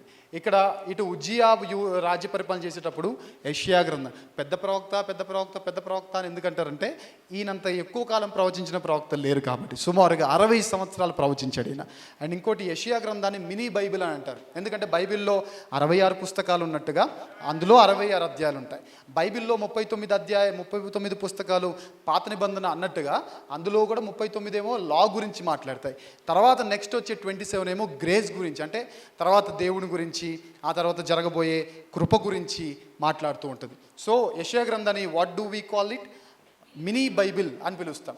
సో మీరు యెషయా గ్రంథం చదివేటప్పుడు మీకు అర్థం చేసుకోవాల్సింది ఏంటంటే ఇది ఇజ్రాయేలులకు సంబంధం ఇంకా లేదు. ఎవరిది? యూదులకు సంబంధం. ఈ ఆమోసు గ్రంథం కానీ, హోషియా గ్రంథం కానీ, యోనా గ్రంథం కానీ ఈ టైంలోనే వీళ్ళందరూ సమకాలికులు అనమాట. ఇక ఇంచుమించు మీకు టైం పీరియడ్స్ ఇచ్చేస్తున్నాను, మీరు తర్వాత చూసుకోండి, ఓకేనా? నాకు టైంని బట్టి నేను ముందుకు వెళ్ళిపోతాను. మీకు స్టోరీ మాత్రం చెప్పడం నా బాధ్యత. ఎందుకంటే ఇంకెప్పుడు బైబిల్ నాకు అర్థం అవ్వలేదు, ఏం జరిగిందో నాకు అర్థం కావట్లేదు, యోవేలు ఎందుకు, యెషయా ఎందుకు, ఇన్ని గ్రంథాలు ఎందుకు, నాకు ఇంత తలనొప్పి ఎందుకు అని ఎవరు అనకూడదు. ఎందుకు ఏది రాయబడిందో ప్రతి ఒక్కరికి అర్థం అవ్వాలి. సో ఈ ఆమోసు, హోషేయ, యోనా దేనికి సంబంధించిన పుస్తకాలు చెప్పండి? ఇజ్రాయేలులకు సంబంధించిన పుస్తకాలు. ఆ తర్వాత రాజులు మారుతున్నారు, జకరియా, షల్లూము, మెనహేము, ఇక్కడంతా ఇంకా యెషయా ప్రవచనాలు జరుగుతున్నాయి అనమాట. అంటే ఇక రాయడం ఎందుకులే అని చెప్పేసి అలా వదిలేశాను. మొత్తం యెషయా కాలంలో రన్ అవుతుంది. సో యెషయాకి కాంటెంపరీస్ ఎవరు ఉన్నారంటే వీళ్ళు యెషయాకి కాంటెంపరీస్గా కనబడుతున్నారు. ఆ తర్వాత మెనహేము, పెకహ్యా. ఇక్కడ పెకహ్యలు బడిలో మీకా గ్రంథము రచన జరిగింది. ఈ మీకా ఎవరికి సంబంధించిన ప్రవక్త? యూదాకా, ఇజ్రాయేలుకి. ఆ తర్వాత యోతాము ఇటు యూదారాజు, ఇటు హోషేయేమో ఇజ్రాయేల్ రాజు, అటు ఆహాజేమో యూదారాజు. సో టోటల్గా మీరు కౌంట్ చేసుకుంటే ఇజ్రాయేల్ రాజులు 20 మంది ఉంటారు. ఎంతమంది? 20 మంది. ఇందులో ఎంతమంది మంచి వాళ్ళంటే not a single person. Israel రాజ్యంలో 20 రాజులు పరిపాలిస్తే అందులో నాట్ అ సింగిల్ పర్సన్, అంటే యెరోబాము, ఈ బ్లూ ఉన్న వాళ్ళందరూ ఇజ్రాయేల్ అండి. ఈ బ్లూ ఉన్న వాళ్ళందరూ ఇజ్రాయెల్ రాజులు, గ్రీన్ కలర్లో ఉన్న వాళ్ళందరూ యూదా రాజులు. ఈ ఇజ్రాయేల్లో ఉన్న రాజుల్లో ఎంతమంది మంచి రాజులు దేవుని ప్రకారంగా జీవించిన వారంటే నాట్ ఏ సింగిల్ పర్సన్, అందరికీ 0 అందరికీ ఇంటూ మార్కులు వేసుకుంటూ పోవడం. సో ఈ 20 మంది రాజ్య పరిపాలన జరిగిన తర్వాత 20 మంది రాజులు రాజ్య పరిపాలన జరిగిన తర్వాత క్రీస్తు పూర్వం 722లో ఇజ్రాయేలు రాజ్యం చేసిన తప్పిదాలను బట్టి దేవుడు వారిని చెరలోనికి పంపించాడు. ఫేజ్ 4 మనం దేని గురించి మాట్లాడుతున్నాం? చెర గురించి. ఏ చెరలోనికి వెళ్ళాడు దేవుడు వారిని? ఏ చెరకు అప్పగించాడు? అష్షూరు చెర. అష్షూరు చెరలోనికి ఇక వెళ్ళిపోయారు. ఇంకా ఎండ్ చూడండి, ఇక్కడ ఇంత పెద్ద అక్షరాలు రాసింది, the end of mighty Israel Kingdom. ఇక బైబిల్ చరిత్రలో మనకి ఇజ్రాయెల్ రాజ్యం మనకు కనబడుతుంది. అంతటితో ఇజ్రాయేలు రాజ్యం కంప్లీట్ అయిపోతుంది. సో ఇది మీకు అర్థమైంది కదా. ఈ రాజుల పేర్లు ఉంచండి, ఈ రాజుల పేర్లు ఇవన్నీ మీరు తర్వాత చదువుకోండి, మీకు వీళ్ళ గురించి చెప్పక్కర్లేదు. మీకు ఎందుకు ఈ ఇన్ఫర్మేషన్ ఇస్తున్నానంటే ఎవరు ఏ రాజు బైబిల్ చదివేటప్పుడు మీరు ఈ స్లైడ్స్ చూసుకోండి, మీకు ఈజీగా అర్థమవుతుంది. అయితే ఇప్పుడు మీకు అర్థం అవ్వాలి, మీరు చెప్పండి ఏ ఏ గ్రంథం ఎవరెవరి కోసం, ఇజ్రాయేలీల కోసం రాయబడిన గ్రంథాలు చెప్పండి. వీళ్ళ పేరు చెప్పారంటే ఇంక మీ బైబిల్ తెలియనట్టేక. ఏలియా గ్రంథం, ఎలీషా గ్రంథం అనేరు ఉందా బైబిల్లో? లేదు. సో వీళ్ళ పేర్లు మీరు చెప్పారంటే ఇక మీకు బైబిల్ మీద దండం, తూర్పు తిరిగి దండం పెడతారో, పడవరకు తిరిగి దండం పెడతారో, పశ్చిమానికి తిరిగి పెడతారో, ఎటు పెట్టినా ఇక వేస్టే. సో ఇజ్రాయేలు గ్రంథాలు చెప్పండి, ఇజ్రాయేలీలకు that are meant only to Israelites. ఏ గ్రంథాలు చెప్పండి, మీరు చెప్పండి. ఆమోసు అంటే ప్రవచనాలు, ఏ ప్రవక్త ఎవరి కోసం ఈ ఆమోసు ప్రవచించాడంటే ఆమోసు గ్రంథం ఇంకంతే. యోషియా ప్రవచించాడంటే హోషియా గ్రంథం. ఇప్పుడు హోషియా గ్రంథము అన్నా అదే, హోషియా ప్రవచనాలు అన్నా అదే. సో ఇజ్రాయేలీల గ్రంథాలు ఏంటో చెప్పండి ఇప్పుడు మీరు. ఆమోసు, హోషేయ, యోనా, మీకా. ఏ గ్రంథాలు? యూదులకా ఇజ్రాయేలీలకా? రైట్. యూదులకు ఉన్న గ్రంథాలు చెప్పండి మీరు. ఓబద్య, యోవేలు, యెషయా. ఇవన్నీ ఎవరి గ్రంథాలు? యూదులకు సంబంధించిన గ్రంథాలు. నేను వీళ్ళ టైం జోన్స్ అన్ని నేను ఎందుకు పెట్టానంటే, ఓబద్య చేసేటప్పుడు ఎవరికి అంటే ఈ టైంలో ఇక్కడ యూదా రాజ్యంలో ఏం జరుగుతుంది, అటు అషూర్ రాజ్యంలో ఏం జరుగుతుంది, అసలు యోవేలు టైంలో యోవాష్ ఏం తప్పిదం చేయబట్టి దేవుడు ఆ ప్రవచనాలను మాట్లాడించాడు, తర్వాత ఉజ్జియా టైంలో ఏం తప్పిదం జరుగుతుంది కాబట్టి దేవుడు ఇలా యెషయాను పంపించాడు, యెరోబోము టైంలో ఏ తప్పిదాన్ని ఆమోస్లో దేవుడు కోట్ చేస్తున్నాడు, తర్వాత హోషేయాలో దేవుడు కోట్ చేస్తున్నాడు. ఇవి మీకు అవగాహన ఉండడం కోసం నేను టైం జోన్స్ ఇచ్చేసాను. సో ఇంతటితో the end of mighty Israel Kingdom, Israel మహా సామ్రాజ్యం ఎక్కడికి వచ్చేసిందంటే ఒక ఎండ్ కార్డు పడిపోయింది. ఆ తర్వాత ఏం జరిగింది చూద్దాం ఒకసారి. ఇంక చూడండి, ఇదంతా ఖాళీక. ఎందుకు? వీళ్ళందరూ ఇప్పుడు వీళ్ళు పరిపాలించేటప్పుడు వీళ్ళందరూ ఎక్కడున్నారు? ఏ చెరా? బబులోన్ చెరా. మళ్ళీ వీళ్ళందరూ పరిపాలించేటప్పుడు వీళ్ళందరూ నిద్రపోతున్నారు అనకండి. ఎక్కడికి వెళ్ళారు? ఇక్కడ లేరండి, అరైజ్ చేశారా అనకండి. ఎక్కడికి వెళ్ళిపోయారు? ఇజ్రాయిల్ అందరూ అషూరు చెరలో ఉన్నారు. అయితే అప్పుడు ఈవెన్ దో వారు చెరలోనికి వెళ్ళిపోయినా అంటే ఆ మ్యాప్ పెట్టండి ఒకసారి, మ్యాప్ బ్యాక్ వచ్చేయండి, ఇంకా రైట్. అంటే ఇక్కడ ఇంకా రాజులు పరిపాలిస్తున్నప్పుడు ఇదంతా దేనికి వెళ్ళిపోయింది చెప్పండి? అషూర్ చెరలో. అంటే వీళ్ళు బానిసలుగా ఉన్నప్పటికీ ఇది ఇంకా స్వతంత్ర రాజ్యంగానే ఉంది. అర్థమవుతుంది కదా? రైట్. ఇప్పుడు మళ్ళీ వచ్చేయండి. రైట్. ఇక్కడ ఆ తర్వాత ఏం జరిగిందంటే, హిజ్కియా రాజుగా ఉన్నప్పుడు యెషయా ఏంటి ఇందాక ఈ పేజీలో ఇక్కడ స్టార్ట్ అయ్యి నెక్స్ట్ పేజ్కి ఇక్కడికి వచ్చేసాడు. తర్వాత మనష్షే రాజుగా ఉన్నప్పుడు he is a very very very bad king. యూదుల్లో చాలా చాలా బ్యాడ్ కింగ్ ఇతను రాజ్య పరిపాలన చేసేటప్పుడు యెషయా రంపంతో కోయబడిన సంఘటనలు మనకు కనబడతాయి. తర్వాత ఆమోన్ అనే రాజుప్పుడు నహూం ప్రవచనాలు జరిగాయి. యోషియా అనే రాజుప్పుడు ఇర్మియా, జెఫన్యా, హుల్దా అనే ఒక ప్రవక్త్రిని, షీఈ్ అ లేడీ, ఒక ఫిమేల్ ప్రాఫిటెస్ అంటారు కదా. ఇప్పుడు మన కొత్త నిబంధనలో కూడా 4 ప్రవక్త్రినిలు కనబడతారు. ఎవరి కుమార్తెలు? ఫిలిప్ కుమార్తెలు, ప్రాఫిటెస్ అన్నమాట. వాళ్ళు ప్రాఫిట్స్ కాదు. ఓకే. సో ఇప్పుడు మీకు అర్థం అవ్వాల్సింది ఏంటంటే, యెషయా కానీ, నహూము గ్రంథం కానీ, ఇర్మియా గ్రంథం కానీ, జెఫన్యా గ్రంథం కానీ, హుల్దా గ్రంథం అంటారా? ఉందా? లేదు. ఈ గ్రంథాలన్నీ ఎవరి కోసం ప్రవచించారు? ఇజ్రాయేలీల కోసమా, యూదా? అయితే వీళ్ళు ప్రవచించేటప్పుడు ఇజ్రాయేలు రాజ్యం లేదు. అంటే యెషయాని మినహాయించండి, ఎందుకంటే ఆయన బోత్ కేసెస్లో ఉన్నాడు. కానీ వీళ్ళు ప్రవచించేటప్పుడు ఇజ్రాయేలు రాజ్యం లేదు. ఎక్కడికి వెళ్ళింది? అషూరు చెరలో బానిసలుగా ఉన్నప్పుడు వీళ్ళ స్వంత రాజ్యానికి మీరు మీ అన్నంలాగా అవ్వకండి అని దేవుడు ప్రవచించే ప్రవచనాలు ఇవి. మీరు మీ అన్నంలా ఉండొద్దు అని దేవుడు చెబుతున్న వర్తమానాలు. అవి వింటే బాగుంటుంది. మనం వింటామా చెప్పండి? వింటామా? ప్రతి ఆదివారం సంఘానికి వెళ్తాం, పాస్టర్ గారు ఏదో ఒకటి చెప్తారు, మనము ఏదో ఒకటి వింటాం. ఆయన ఏదో విన్నాడు అనుకుంటారు, మనకి ఏదో అర్థమవుద్ది, ఇంటికి వెళ్ళిపోతాం. కుక్కతోక అది ద సేమ్ స్టోరీ. పాత నిబంధన అంతా ఎవరి స్టోరీ అంటే మన స్టోరీ. సింపుల్గా 1 వర్డ్ ఆన్సర్లో తేల్చి చెప్పాలంటే, పాత నిబంధన గురించి చెప్పమంటే నీ బ్రతుకురా పాత నిబంధన అనండి అంతే. ఏంటి అని అంటే దేవుడు చెప్పడం, ఏడు వినుకోవడం. మళ్ళీ దేవుడు చెప్పడం, వీడు వినకపోవడం, ఆ తర్వాత చెయ్యి కొట్టడం, తర్వాత చెయ్యి కట్టడం, మళ్ళీ వీడు మారడం, మళ్ళీ పాపం చేయడం, మళ్ళీ దేవుడు చెప్పడం, వీడు వినకపోవడం, ఈసారి కాలుకు దెబ్బ తగులుతుంది, ఆ తర్వాత కాలుకు దేవుడు కట్టుకడతాడు, మళ్ళీ మానిపోద్ది, మళ్ళీ వీడు మారిపోతాడు, మళ్ళీ పాపం, మళ్ళీ హింస, మళ్ళీ చెర. ఇదే పాత నిబంధన. ఆ తర్వాత యెహోయాహాజు అనే రాజు పరిపాలిస్తాడు.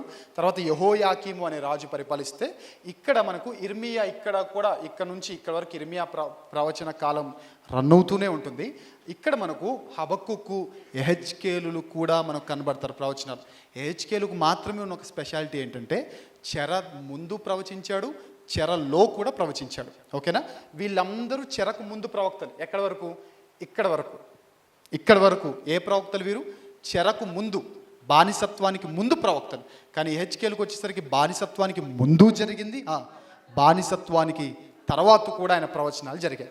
సో ఇక్కడ మనం ఆగాలి. ఎందుకంటే క్రీస్తు పూర్వం 605లో అంటే ఈ యెహోయాకీము టైంలో, మేబీ ఈ టైంలో ఈ ప్రవచనాలు జరుగుతుండగా నెబుకద్నెజరు మొదటి దండయాత్ర ఎటువైపు వచ్చింది? నార్త్ కాదు, సౌత్ అంటే యూదా రాజ్యం వైపు నెబుకద్నెజరు యూదులపై మొదటి దండయాత్ర చేసి 10,000 మంది యూదులను బానిసలుగా చెరపట్టుకొని పోతారు. ఆ 10,000 మంది యూదుల్లో మనకు కనబడే నలుగురు ఆణిముత్యాలే డానియల్, షడ్రక్, మెషకు, అబేద్నగో.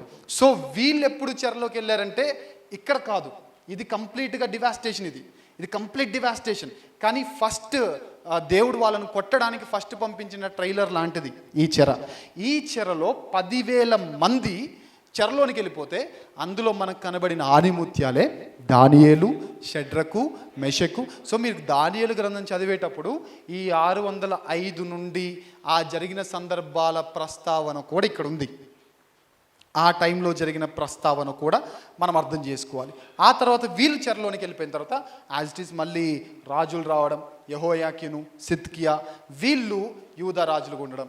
ఈ టైంలో క్రీస్తు పూర్వం 586లో గుర్తుపెట్టుకోండి, పాత నిబంధనలో చాలా ఇంపార్టెంట్ డేట్స్ ఉంటాయి. క్రీస్తు పూర్వం 722 ఇది అష్షూరు సామ్రాజ్యంలోనికి ఇజ్రాయేలీలు నడిపింపబడిన చెప్పండి, ఇజ్రాయేళ్లు బానిసత్వంలోనికి వెళ్ళిన సంవత్సరం ఏంటి? క్రీస్తు పూర్వం 722. మరి యూదా అంతా ఎప్పుడు బానిసత్వంలో నడిపింపబడిందంటే కంప్లీట్గా నెబుకద్నెజరు ఆధీనంలోకి వెళ్ళిపోయి సొలొమోను కట్టిన టెంపుల్ యొక్క డివాస్టేషన్ జరిగిన టైం ఇది. ఇక్కడ the end of Judah empire. ఇక యూదులు కూడా మనకు కనబడరు. అంటే ఇజ్రాయెల్ సామ్రాజ్యం కనుమరుగైపోతే యూదులు మాత్రం ఎక్కడికి వెళ్ళిపోయారు చెప్పండి? యూదులు ఎక్కడికి వెళ్ళిపోయారు? చెరలోనికి వెళ్ళిపోయారు. ఇంతటితో మనకి ఫేజ్ 4 ఎండ్ అవుతుంది. కానీ ఎలాగో రాజుల గురించి, ప్రవక్తల గురించి మనం విన్నాం కాబట్టి అసలు ఏ ప్రవక్త ఏ కాలంలో ఉన్నారు అనేది ఒక చిన్న ఇన్ఫర్మేషన్ మీకు ఇస్తాను. నెక్స్ట్ స్లైడ్ ఇవ్వండి. చూడండి, ఏలియా తర్వాత ఎలీషా టైంలో కాంటెంపరీస్గా మనకు ఓబద్యా, యోవేలు, ఇటు ఇజ్రాయిల్ది, ఇటేమో యూదాది. సో ఎలీషా బ్రతుకున్నప్పుడు ఇటు ఓబద్యా అండ్ యోవేలు కూడా అటు యూదాలో ఏం చేస్తున్నారు? ప్రవచిస్తున్నారు. తర్వాత ఆమోసు, యోనా మనకి ఇజ్రాయిల్లో ప్రవచిస్తుంటే హోషేయ, మీకా కూడా ఇజ్రాయిల్లో ప్రవచిస్తున్నప్పుడు ఈ టైంలో కాంటెంపరీగా యెషయా గారు అటు యూదాలో ప్రవచిస్తూ ఉంటారు. ఆ తర్వాత నహూము. ఇంతటితో మనకు అయిపోతుంది. 722లో మనకి ఇజ్రాయెల్ ఎంపైర్ అంతా నాశనం అయిపోతుంది. ఆ తర్వాత కంప్లీట్ ఫోకస్ అంతా యూదా ఎంపైర్ మీదకి వస్తుంది. అక్కడ నహూము, జెఫన్యా, ఇర్మియా, హబకుకు, యెహెజ్కేలు వీరు ప్రవచించడం జరుగుతుంది. అయితే యెహెజ్కేలు మాత్రం చెర తర్వాత కూడా ప్రవచించిన దాఖలాలు మనకు కనబడుతున్నాయి. చెర నుంచి వచ్చిన తర్వాత దానియేలు చెరలో అండ్ చెర తర్వాత, యెహెజ్కేలు చెరకు ముందు అండ్ చెరలో ప్రవచించిన ప్రవక్త అయితే దానియేలు చెరలో మరియు చెర తర్వాత కూడా ప్రవచించిన ప్రవక్త. ఆ తర్వాత హగ్గై, జకర్యా, మలాకి ఈ గ్రంథాలు చెర తర్వాత పుస్తకాలు. ఇవేమో చెరకు ముందు పుస్తకాలు. ఇవన్నీ ఇది మాత్రం ఈ రెండు కాలంలో జరిగిన పుస్తకాలు. ఓకేనా? అర్థమవుతుంది కదా? నెక్స్ట్ స్లైడ్ చూద్దాం. ఇక్కడ మనకు ఎవరు ఇజ్రాయేలు ప్రవక్తలు, ఎవరు యూదా ప్రవక్తలు, ఎవరు ఎదోముకి ప్రవచించిన వారు, ఎవరు అష్షూరుకి సంబంధించిన వారు. ఓబద్య నేను అష్షూరు అని చెప్పానా? ఎదోము. ఓబద్య బిలాంగ్స్ టు అంటే ఎదోము గురించిన ప్రవచనాలు చేశారు. Sorry for the mistake. అయితే ఇజ్రాయేలుకు ప్రవచించిన ప్రవక్తలు ఎవరు చెప్పండి? మీరే చెప్పండి. ఇక నేను కామ్గుంటాను, నాకు వెనక నుంచి సౌండ్ రావాలి. ఇజ్రాయేలుకు ప్రవచించిన ప్రవక్తలు ఎవరు? ఏలియా, ఎలీషా, ఆమోసు, హోషేయ, మీకా. ఆ తర్వాత 722లో ఇజ్రాయిల్ పతనం, అష్షూరు చెరలోనికి వెళ్ళిపోవడం. 612లో అష్షూరు కూడా పతనం అయిపోయి టోటల్గా సామ్రాజ్యం అంతా ఎవరి చేతిలోకి వచ్చేస్తుంటే నెబుకద్నెజరు చేతిలోనికి వచ్చేస్తుంది. ఆ తర్వాత యూదాకు సంబంధించిన ప్రవక్తలు చెప్పండి. యూదాకు సంబంధించిన ప్రవక్తలు ఎవరు? యోవేలు, యెషయా, ఇర్మియా, జఫన్యా, హబకుక్కు, ఎహెజ్కేలు. తర్వాత ఎదోముకు సంబంధించిన ప్రవక్త ఓబద్య. అయితే అష్షూరు గురించి ప్రవచించిన ప్రవక్తలు ఇటు యోనా అండ్ నహూం. సో నహూం గురించి మీరు చదివేటప్పుడు యూదులు కానీ లేదా ఇజ్రాయిలీలకు కానీ మీకు గుర్తుండకూడదు, ఓకేనా? సో ఫేజ్ 4లో మనం ఏం చూసామంటే రాజులు ఎవరెవరు, ఆ రాజుల కాలంలో ప్రవచించిన ప్రవక్తలు ఎవరెవరు, వారు ఎవరి గురించి ప్రవచించారు అనేది ఫేజ్ 4లో చూసాం. ఇక నెక్స్ట్ ముగింపులోనికి వచ్చేస్తున్నాం. రైట్, ఇప్పుడు మనకు ఇంతవరకు మనం కవర్ చేసిన బుక్స్ ఏంటంటే, ఇంకా గట్టిగా చదవండి, ఇంకా ముగింపులోకి వచ్చేస్తున్నాం. ఆదికాండం, నిర్గమకాండం, లేవియాకాండం, సంఖ్యాకాండం, ద్వితీయోపదేశ కాండం. ఇంకా గట్టిగా చెప్పాలంటే ఈ మూడు తప్ప అన్నీ కవర్ అయిపోయినాయి. ఎక్కడికి? ఫేజ్ 4 అయిపోయేసరికి. ఇప్పుడు నెక్స్ట్ స్లైడ్ చూద్దాం. ఇది ఫేజ్ 4 ఇంతటితో కంప్లీట్ అయిపోతుంది, ఓకే? ఇప్పుడు ఫేజ్ 5 ఏంటంటే వీరు చెరలో ఉన్నారు. ఇంతకుముందు చెప్పినట్టుగా ఫేజ్ 1 ఏంటి? వారు ఎవరి కింద ఉన్నారంటే దేవుడు ఏర్పరచుకున్న జనం కింద ఉన్నారు. ఫేజ్ 2 ఏంటి? న్యాయాధిపతులు, రూతు. ఫేజ్ 3 ఏంటి? రాజులు. ఫేజ్ 4 ఏంటి? చెర, రాజులు, రాజ్య విభజన, చెర, ప్రవక్తలు. తర్వాత ఫేజ్ 5 ఏంటి? విడుదల. ఈ విడుదల గురించి దానియేలు ప్రార్థన చేస్తాడు. ఎందుకంటే ఇర్మియా గ్రంథంలో ఒక ప్రవచనం ఉంటుంది, 70 సంవత్సరాల తర్వాత దేవుడు వారిని దర్శిస్తాడు అని. సో దాని గురించి ప్రవచించినప్పుడు ఇక్కడ 605లో నెబుకద్నెజరు బబులోన్లో మొదటి దండయాత్ర చేస్తే 536లో కోరెషు వారిని విడుదల చేస్తారు. ఈ రెండింటికి మధ్యలో 70 years ఆఫ్ గ్యాప్ ఉంటుంది. ఇది మాత్రమే కాకుండా 586లో నెబుకద్నెజరు యెరూషలేముని ధ్వంసం చేస్తే 516లో రెండవ మందిర నిర్మాణం జరుగుతుంది. సో ఈ 70 years గురించి ఇర్మియా గారు ప్రాఫెసీ ఇక్కడ నెరవేరుతుంది. చెర నుండి బయటికి రావడం అన్నమాట. చెర నుండి ఎలా బయటకు వచ్చారు అంటే కోరెషు నాయకత్వంలో, కోరెషును దేవుడు ప్రేరేపించి చెరలోనికి వెళ్ళిపోయిన వారిని దేవుడు మరలా యూదుల్ని వారు మీ స్థలాలకు వెళ్ళిపోయి మీ దేవుడిని ఆరాధించుకోండి అని చెప్పడం బట్టి వారందరూ తిరిగి వెళ్ళిపోతారు, మందిర నిర్మాణం జరుగుతుంది. అయితే చెర నుండి బయటకు వచ్చేటప్పుడు అందరూ ఒకేసారి రారు, 3 విభాగాలుగా వస్తారు. అందులో మొదటి బృందం జెరుబ్బాబేలు నేతృత్వంలో మందిర నిర్మాణం చేయడానికి వస్తే, రెండవ బృందమేమో ఎజ్రా నేతృత్వంలో ధర్మశాస్త్రాన్ని స్థిరపరచడం అంటారు, వినిపించడము, జనులకు ధర్మశాస్త్రం నేర్పించడం కోసం వస్తారు. ఆ తర్వాత మూడవ బృందం వచ్చేసరికి నెహెమ్యా నేతృత్వంలో ప్రాకారాన్ని కట్టడం. అందుకే చూడండి, నెహెమ్యా గ్రంథం అంతా మీరు చదివేటప్పుడు ప్రాకారాన్ని కట్టడం గురించి ఉంటుంది. యాక్చువల్గా బైబిల్లో నెహెమ్యా గ్రంథం కీర్తన గ్రంథానికంటే ముందు ఉంటుంది. బట్ కీర్తన గ్రంథానికి నెహెమ్యా గ్రంథానికి చాలా చాలా చాలా ఫేజెసే డిఫరెంట్గా ఉన్నాయి. ఓకే, నెక్స్ట్ తర్వాత ఏం జరిగిందంటే, ఆ తర్వాత హగ్గై మనకు కనబడే గ్రంథాలు, హగ్గై, జకరియా ప్రవచనాలు మనకు కనబడతాయి. వీళ్ళు దేనికోసం చేస్తారంటే, జెరుబ్బాబేలు బృందం అంతా వచ్చి మందిరం కట్టకుండా ఏం చేస్తారు చెప్పనా, వాళ్ళ ఇల్లులు కట్టుకుంటారు. మందిరం పని పక్కకు పెట్టేసి పెళ్ళిళ్ళు చేసుకుంటారు. వీళ్ళు ఇల్లులు కట్టుకుంటారు. ఏంట్రా మందిరం కట్టట్లే అంటే, అక్కడ గవర్నమెంట్ ఒప్పుకోవట్లేదు అంటారు. గవర్నమెంట్ ఏమో మందిరానికి ఒప్పుకోవట్లేదంట, వీళ్ళ ఇళ్ళకేమో ఒప్పుకుంటుందంట, వీళ్ళ పెళ్ళిళ్ళకి ఒప్పుకుంటుందంట. వీళ్ళ ఇల్లు అయితే కట్టుకుంటున్నారు, కానీ ఎవరి ఇల్లు కట్టట్లేదు, దేవుని ఇంటిని కట్టట్లేదు. అప్పుడు హగ్గై, జకరియా వచ్చి జాగ్రత్తగా ఉండండి, మీరు ఇలా ఉంటే మీకు శాపాలు వస్తాయని ఈ ఫేజ్ గురించి, అంటే ఈ ప్రస్తుత పరిస్థితి గురించి ప్రవచించిన ప్రవక్తలు వీరు. ఆ తర్వాత మనకు కనబడేది ఎజ్రా గ్రంథము. ఎజ్రా గ్రంథములో మనకి ఈ ఎజ్రా వస్తాడు చూసారా, ఈ ఎజ్రా చేసినవన్నీ ఎజ్రా గ్రంథంలో మనకు కనబడతాయి. అయితే ఎజ్రా గ్రంథం 6 నుండి 7 అధ్యాయాల మధ్యలో మనకు ఎస్తేరు గ్రంథ చరిత్ర జరుగుద్ది. అంటే ఆ కాలంలో ఎజ్రా గ్రంథం 6 నుండి 7 అధ్యాయాల మధ్యలో, 5 నుండి 7 అధ్యాయాల మధ్యలో ఆ ముందు ఏం జరుగుద్ది అంటే చరిత్ర గురించిన ప్రస్తావన జరుగుద్ది. కానీ ఈ రెండు జరుగుతున్న టైంలో అటువైపు వేరే వైపు ఏం జరుగుతుంటే చెప్పండి, ఎస్తేరు గ్రంథ చరిత్ర. ఇప్పుడు ఆదికాండము 11వ అధ్యాయము తర్వాత మనకు ఆ చరిత్ర జరుగుతున్నప్పుడు ఏం జరుగుతుంది, on the other side of the globe ఏం జరుగుతుంది, యోబు గ్రంథ చరిత్ర ఎలాగైతే జరుగుతుందో, ఎజ్రా గ్రంథము 6వ అధ్యాయం నుండి 7వ అధ్యాయం మధ్యలో మనం కరెక్ట్గా పిన్ పాయింట్ వర్స్ని మనం చూపించలేం, కానీ ఇంచుమించు ఆ టైంలోనే మనకు ఎస్తేరు గ్రంథ చరిత్ర జరుగుతుంది. అలా మనకు ఫస్ట్ ఏం జరిగింది, హగ్గై తర్వాత జకరియా తర్వాత ఎస్తేరు గ్రంథ చరిత్ర. ఆ తర్వాత మనకు నెహెమ్యా గ్రంథం ప్రాకార నిర్మాణం గురించి ఉంటుంది. ఆ తర్వాత మనకు కనబడే చూడండి, ఈ నెహెమ్యా గ్రంథంలో ఒక స్పెషాలిటీ ఏంటంటే, the last historical verse of the Bible ఏంటి అంటే, ఇది నోట్ చేసుకోవచ్చు. ఇది నెహెమ్యా గ్రంథం 13వ అధ్యాయం 6-7 వచనాలు ఏవైతే ఉన్నాయో, the last historical verse of the Bible, అంటే చారిత్రకంగా మనము పాత నిబంధనలో ఏమైనా హిస్టారికల్గా చూపించగలము అని అనుకుంటే అది ఇదే. ఆ తర్వాత జరిగిన గ్రంథమే మలాకీ గ్రంథం. ఈ మలాకీ గ్రంథం 420లో జరిగింది అని కొందరు అంటారు, లేదు నెహమ్యాకి సమకాలికులు అని అంటారు. బట్ ఏదేమైనా సరే నెహమ్యా అండ్ మలాకీ ఆర్ ద లాస్ట్ ప్రాఫిట్స్. వీళ్ళిద్దరూ కూడా చివరి ప్రవక్తలు. కొందరేమో నెహమ్యా ముందు మలాకి తర్వాత అంటారు, కొందరేమో లేదు నెహమ్యా మలాకి సమకాలికులు అంటారు. ఏదేమైనప్పటికీ ఇప్పుడు మలాకి ముందు అనుకోండి, మనకు పరలోకం ఏమైనా రాదా చెప్పండి? పోనీ నెహమ్యానే ముందని అనుకోండి, నరకానికి దేవుడు ఏమైనా వేస్తాడా? So there is no debate in that. కానీ మనకు తెలియాల్సింది ఏంటంటే నెహమ్యా మలాకి కనబడ్డానికి మనకు బైబిల్లో పక్క పక్కన లేకపోయినప్పటికీ చెప్పండి, యాక్చువల్గా ఈ ఒకే టైంలో ఇంచుమించు సమకాలీన సమయంలో జరిగిన పరిస్థితులు. ఇంతటితో మనకు ఫేజ్ 5 కూడా ఎండ్ అయిపోతుంది. ఇంతటితో మనం కవర్ చేసిన బుక్స్ ఏంటి చెప్పండి? ఆదికాండం నుండి మలాకీ గ్రంథం వరకు. ఏంటి స్టోరీ అంటే ఆదికాండంతో స్టార్ట్ అయింది, యెహోషువ వరకు నో టర్నింగ్స్ అసలు, న్యాయాధిపతి రూతు వరకు కూడా నో టర్నింగ్స్ అసలు.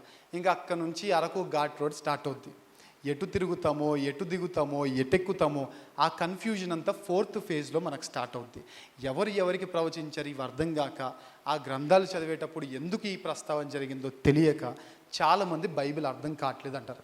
అందుకే మీ అందరికి అర్థం అవ్వడానికి తక్కువ టైంలో వివరించడానికి ఏ ప్రవక్త ఎవరి కోసం ప్రవచించాడు, ఏ ప్రవక్త ఏ రాజు టైంలో ఉన్నాడు, అసలు ఏ రాజు తర్వాత ఏ రాజు వచ్చాడు, ఏ ప్రవక్త తర్వాత ఏ ప్రవక్త వచ్చారు, ఏ ప్రవక్త ఇజ్రాయెల్లో పరిపాలిస్తున్న టైంలో అటు యూదాలో ఏ ప్రవక్త ఏ ప్రవక్త ఇటు ప్రవచిస్తున్న టైంలో యూదాలో ఏ ప్రవక్త ప్రవచిస్తున్నారు, ఈ ఇన్ఫర్మేషన్ అంతా మీకు ఇచ్చారు. సో దాన్ని బట్టి మీరు బైబిల్ చదివితే చాలా చక్కగా అర్థమయ్యే అవకాశం ఉంది. సో ఇదండి బైబిల్ యొక్క యాక్చువల్ సిచ్యువేషన్. ఏంటంటే ఆది కాండంలో దేవుడు ఏదైతే అనుకున్నాడో మలాకీకి వచ్చేంత వరకు దేవునికి అది జరగలేదు. సో మలాకీ దగ్గర మనం అనుకోవాల్సింది ఏంటంటే ద ఎండ్ అని పెట్టకూడదు, the end is a new beginning అని పెట్టుకోవాలి. ఎందుకంటే అక్కడితో మనకు నూతన ఆరంభం అనేది జరుగుతుంది కాబట్టి. సో ఇది పాత నిబంధన చరిత్ర. ఆది కాండం నుండి మలాకీ వరకు ఎప్పుడు ఏం జరిగింది, ఎవరి తర్వాత ఎవరు వచ్చారు, ఏ గ్రంథం తర్వాత ఏ గ్రంథం జరిగింది. అక్కడ ప్రవక్త అని అన్నంత మాత్రాన గ్రంథం కాకుండా పోదది. సో నేను గ్రంథం అంటే మీరు కన్ఫ్యూజ్ అవుతారని ప్రవక్త అంటారు. సో ప్రవక్త అన్న ప్రతి దగ్గర ఆ గ్రంథం పెట్టుకోండి. ఏలియా ఎలీషా తప్ప, వీళ్ళ దగ్గర తప్ప, ఎందుకంటే వాళ్ళ గ్రంథాలు ఏం రాయలేదు కాబట్టి. ఓకే, సో ఈ టైంకి వచ్చేసరికి మనకు అన్ని బుక్స్ కవర్ అయ్యాయి. ఇన్ కేస్ మీకు ఏమైనా డౌట్స్ ఉంటే మీరు బైబిల్ చదువుతూ మీరు మాకు ఫోన్ చేయొచ్చు. ఏ టైంలో అయినా మేము ఫోన్ రిసీవ్ చేసుకోవడానికి మేము సిద్ధంగా ఉంటాం. ఇది పాత నిబంధన గ్రంథ చరిత్ర. అర్థమైంది అందరికీ? క్లియరా అందరికీ? ఇంకా క్లియరా? క్లాప్స్ వద్దండి, క్లియరా అని అంటున్నాను. రైట్.